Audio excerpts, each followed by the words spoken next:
just wanted to make this quick video. I've been wondering how to use the pressure switch for the Tavor on the Tavor SAR as a light tape switch. I saw a bunch of different videos of people taking the button out, grinding it down, and Velcroing this and that.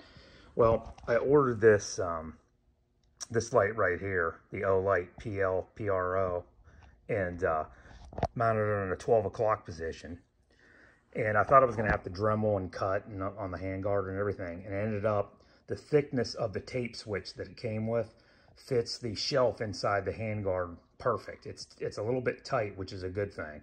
I basically just unscrewed this screw, that screw, and then the handguard comes off.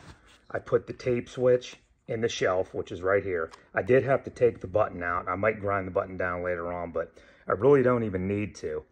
I didn't have to cut anything out of the handguard, no V notches or nothing like that. This is how the tape switch comes out of the handguard. And then it just goes. I'll probably get some zip ties and zip tie it to the rail, just the cord.